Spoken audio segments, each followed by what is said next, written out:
नमस्कार, आप देख रहे हैं जनता टीवी। मैं हूं आपके साथ अमन त्रिपाठी। बुलेटिन में रुक करेंगे 2 मिनट में 10 बड़ी खबरों की ओर।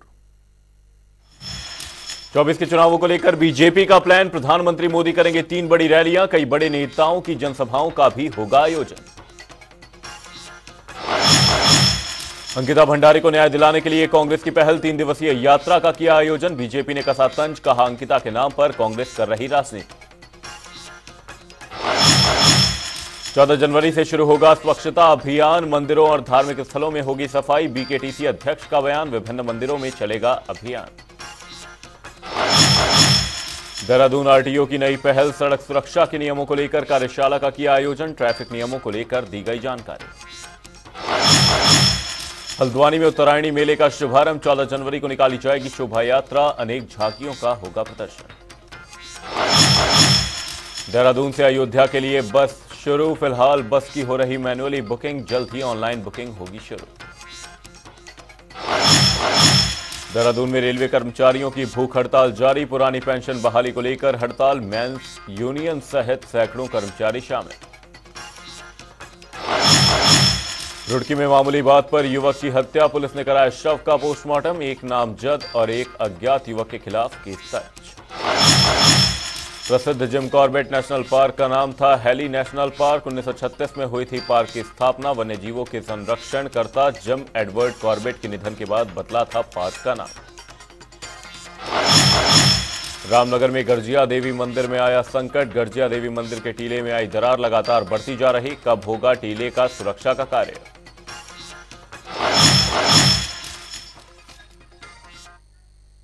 दो मिनट में 10 बड़ी खबरों के बाद अब रुक करेंगे उत्तराखंड से जुड़ी कुछ अहम खबरों की ओर। रुद्रपुर में आयोजित नारी शक्ति वंदन कार्यक्रम में मुख्यमंत्री पुष्कर सिंह धामी का भव्य स्वागत किया गया। गल्ला मंडी से गांधी पार्क तक निकाले गए रोड शो में फूलों की वर्षा से सीएम का स्वागत हुआ। लोगों ने छतों से भी पुष्प वर्षा की, पारंपरिक परिधान में छोलिया नृत्य, झोड़ा आदि कार्यक्रमों से सीएम का कई जगहों पर स्वागत हुआ। गांधी पार्क में पहुंचने पर सीएम धामी ने सबसे पहले गौ पूजा की, इसके बाद मंच की ओर गए। इस दौरान मैदान पूरा भरा रहा। वहीं कार्यक्रम में महिलाओं की भीड़ ने सभी रिकॉर्ड तोड़ दिए। जहां जिला प्रशासन 30,000 महिलाओं के आने की बात कर रहा था, पर धरातल पर भीड़ 50,000 से ऊपर दिखी। रुद्रपुर में आयोजित नारी शक्ति वंदन का सफल कार्यक्रम पूरे प्रदेश भर में चर्चा का विषय बन गया।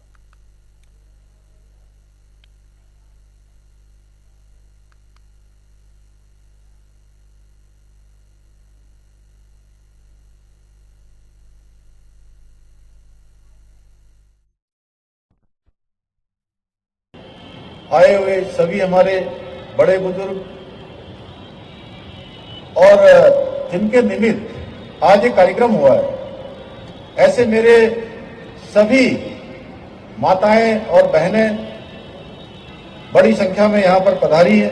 हमारे सभी मीडिया के बंधु, सभी पत्रकार, छायाकार बंधु, digital media, social media, print media, electronic media, सभी का मैं अपनी ओर से हार्दिक स्वागत करता हूं, अभिनंदन करता हूं।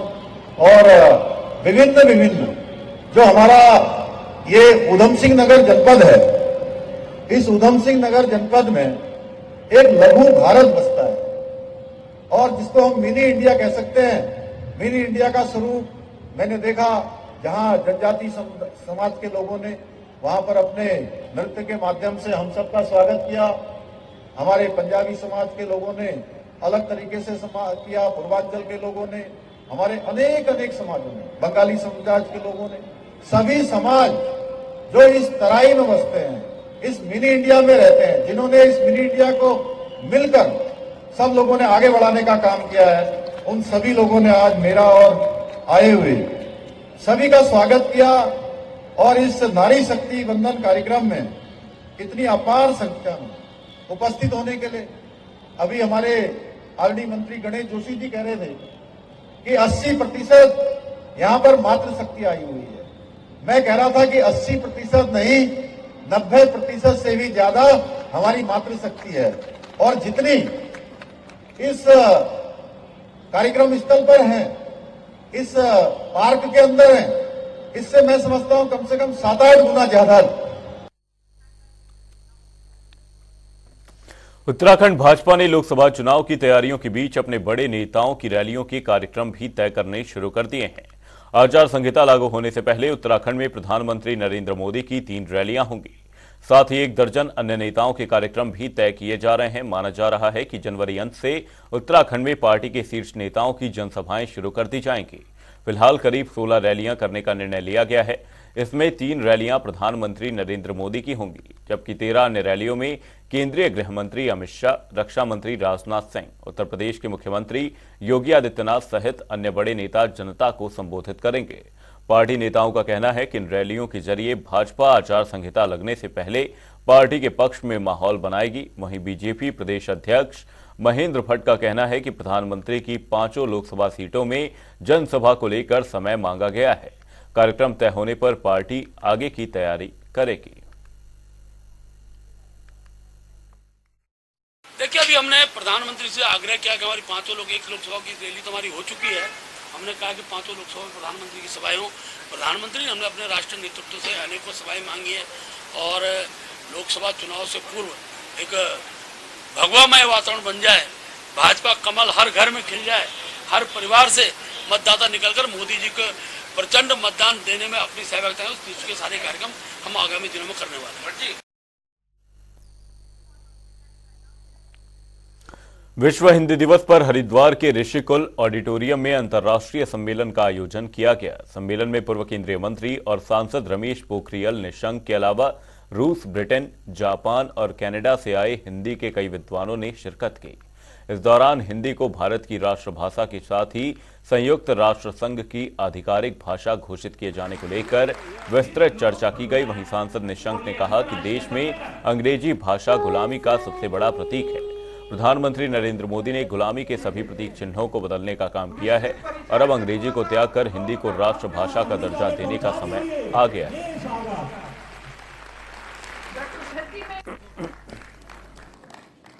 ये अंग्रेजी दास्ता का प्रतीक है। अंग्रेजी इस देश की भाषा नहीं है। हमारे संविधान के अनुसूची 8 में जो भाषाएं हैं, भारतीय 22 भारतीय भाषाएं, उसमें अंग्रेजी का होने का मतलब ही नहीं है। अंग्रेजी तो गुलामी का चिन्ह है और इसीलिए हिंदी की प्रतिस्पर्धा भारतीय भाषाओं से नहीं, हिंदी की प्रतिस्पर्धा अंग्रेजी से है, क्योंकि इस देश में गुलामी की मानसिकता है। गुलामी के जो देश के प्रधानमंत्री नरेंद्र मोदी जी ने कहा है कि गुलामी के चिन्ह हटने चाहिए देश से। देश इतने वर्षों से स्वाधीन हो गया, तो सबसे बड़ा यदि कोई गुलामी का चिन्ह है, जिसमें लॉर्ड मैकाले ने कहा था कि इस देश को यदि गुलाम करके रखना है। –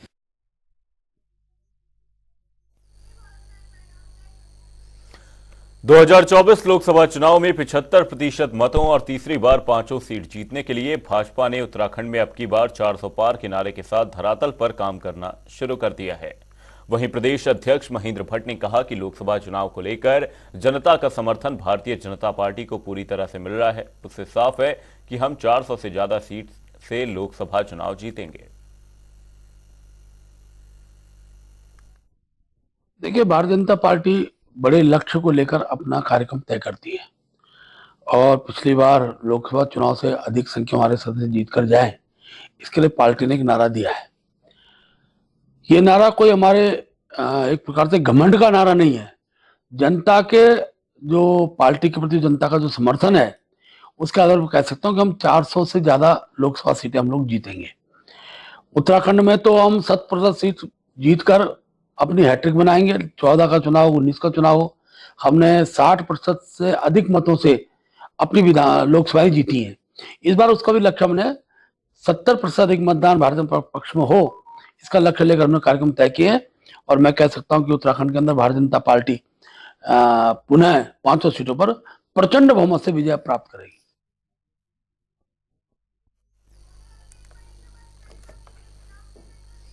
बुलेटिन में आगे बढ़ेंगे, रुक करेंगे एक बड़ी खबर की ओर। बड़ी खबर, बड़ी जानकारी सामने। इस वक्त की बड़ी खबर आपको बता दें, देहरादून में प्रदेश मंत्रिमंडल की आज बैठक आयोजित की जानी है। सीएम पुष्कर सिंह धामी इस बैठक की अध्यक्षता करते नजर आएंगे।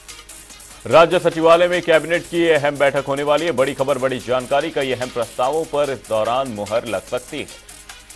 वहीं एकल महिलाओं को आत्मनिर्भर बनाने पर यह मुहर लगने वाली है। 75% सब्सिडी पर ऋण दिए जाने पर मुहर संभव है। देहरादून में प्रदेश मंत्रिमंडल की आज बैठक की जानी। सीएम पुष्कर सिंह धामी की अध्यक्षता में यह बैठक होती नजर आएगी। वहीं राज्य सचिवालय में कैबिनेट की यह बैठक आयोजित की जाएगी। ये बड़ी खबर, बड़ी जानकारी, जिसमें कई अहम प्रस्तावों पर मुहर लग सकती है। एकल महिलाओं को आत्मनिर्भर बनाने पर मुहर लगाई जाएगी। वहीं 75% सब्सिडी पर ऋण दिए जाने पर मुहर संभव है। देहरादून में प्रदेश मंत्रिमंडल की आज बैठक आयोजित की जानी है। सीएम पुष्कर सिंह धामी की अध्यक्षता में यह बैठक होती नजर आएगी। वहीं राज्य सचिवालय में कैबिनेट की यह बैठक होगी। ये बड़ी खबर, बड़ी जानकारी, कई अहम प्रस्तावों पर इस दौरान मुहर लग सकती है। वहीं एकल महिलाओं को आत्मनिर्भर बनाने पर मुहर लग सकती है। 75% सब्सिडी पर ऋण दिए जाने पर भी मुहर संभव है। देहरादून में प्रदेश मंत्रिमंडल की आज बैठक होती नजर आएगी। सीएम पुष्कर सिंह धामी बैठक की अध्यक्षता करते नजर आएंगे। वहीं राज्य सचिवालय में कैबिनेट की यह बैठक आयोजित की जाएगी, जिसमें कई अहम प्रस्तावों पर मुहर लग सकती है। साथ ही कई अहम मुद्दों पर चर्चा भी संभव है। वहीं एकल महिलाओं को आत्मनिर्भर बनाने पर मुहर लग सकती है। 75% सब्सिडी पर ऋण दिए जाने पर मुहर लगाई जा सकती है। देहरादून में आज प्रदेश मंत्रिमंडल की बैठक होने वाली है। बैठक की अध्यक्षता सीएम पुष्कर सिंह धामी करते नजर आएंगे। राज्य सचिवालय में कैबिनेट की यह बैठक होगी।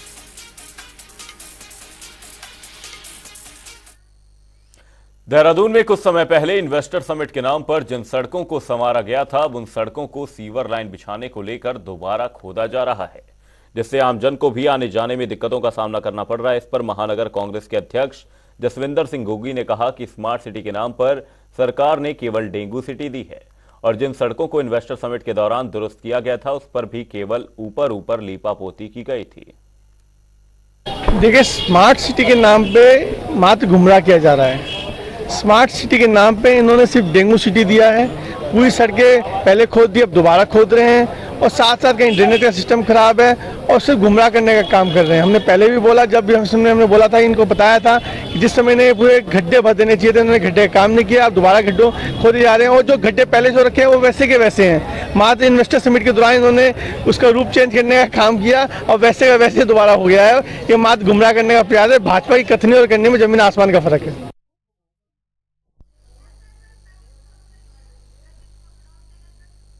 उत्तराखंड का निकाय चुनाव इन दिनों काफी चर्चाओं में है। गली मोहल्ला हो या फिर हाईकोर्ट, सभी में निकाय चुनाव की चर्चाएं हो रही हैं।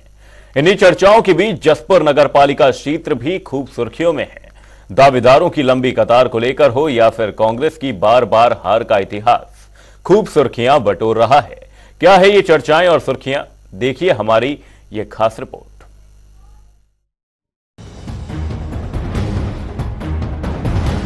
भले ही देश के सभी राज्यों में लोकसभा चुनाव की चर्चा हो, लेकिन उत्तराखंड के एक शहर में निकाय चुनाव की चर्चा खूब देखी जा रही है। और ये निकाय चुनाव की चर्चाएं गली मोहल्ले से लेकर हाई कोर्ट तक पहुंच गई हैं। और इन्हीं चर्चाओं के बीच जसपुर नगर पालिका क्षेत्र में कांग्रेस की हार पर भी खूब चर्चाएं हो रही है। उत्तराखंड की स्थापना होने के बाद जसपुर विधानसभा क्षेत्र में अधिकांश कांग्रेस के विधायक ने ही जीत का परचम लहराया है, लेकिन उसके बावजूद भी निकाय चुनाव में कांग्रेस अपना अस्तित्व नहीं बना पाई, जिसका गणित विपक्षी पार्टियों ने निकालना भी शुरू कर दिया है। जसपुर नगर पालिका के पूर्व चेयरमैन के प्रतिनिधि हाजी राशिद का कहना है कि जसपुर निकाय चुनाव में कांग्रेस का बिल्कुल भी अस्तित्व नहीं है, हमेशा हारती आई है। अब की बार भी कांग्रेस ही हारेगी और अपनी परंपरा को बरकरार रखेगी। जसपुर में निकाय चुनाव की तैयारी अच्छी चल रही है और जैसे हम पिछली बार जीत करके आए थे, इंशाल्लाह इस बार भी जसपुर में अच्छे वोटों से जीत के आएंगे, क्योंकि हम जनता के बीच में हर समय रहते हैं, जनता की सेवा करते हैं और इंशाल्लाह बहुत अच्छे वोटों से हम फिर जीत के आएंगे।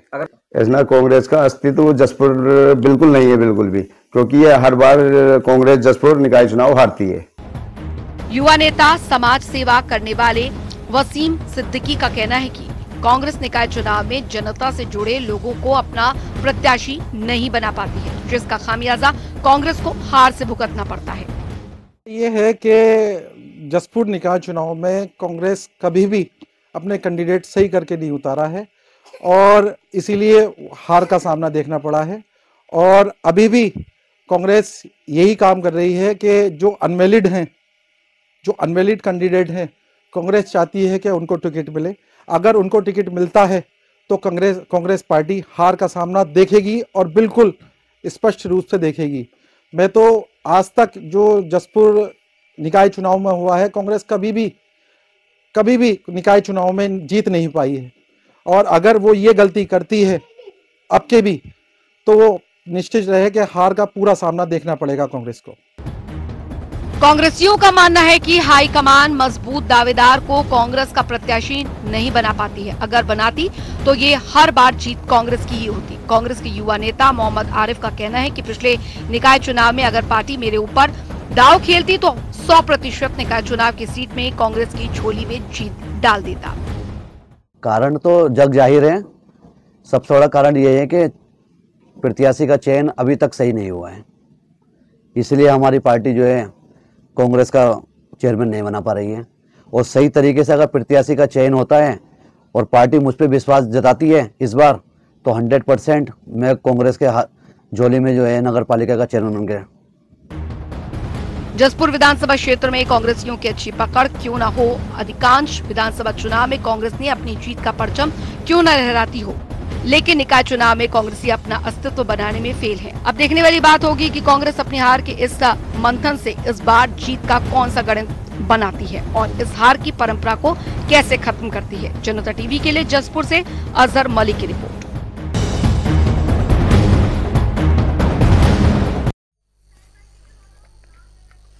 राजधानी देहरादून में स्वास्थ्य विभाग की ओर से टीबी मुक्त भारत अभियान चलाया जा रहा है। इस कार्यक्रम में आज स्वास्थ्य सचिव डॉक्टर आर राजेश कुमार ने हिस्सा लिया। साथ ही उन्होंने कहा, प्रधानमंत्री नरेंद्र मोदी के नेतृत्व में टीबी मुक्त अभियान चलाया जा रहा है। इस कार्यक्रम से लगभग हमने 20,000 से ज्यादा लोगों को जोड़ा है। ये प्रधानमंत्री टीबी मुक्त अभियान के तहत जो निक्षय मित्र योजना की शुरुआत हुई है पूरे देश में 9 सितंबर 2022 से, और उत्तराखंड राज्य में 17 सितंबर 2022 से इसकी शुरुआत हुई है। और इसके तहत मैं बताना चाहूँगा कि लगभग 20,000 से भी ज़्यादा टीबी पेशेंट्स को हम लोगों ने निक्षय मित्र से जोड़ा है, और उसमें से लगभग 15 टीबी पेशेंट्स अब तक ठीक हो चुके हैं, और बाकियों का जो है उपचार चल रहा है, उनको हमने निक्षय मित्रों से जोड़ा है।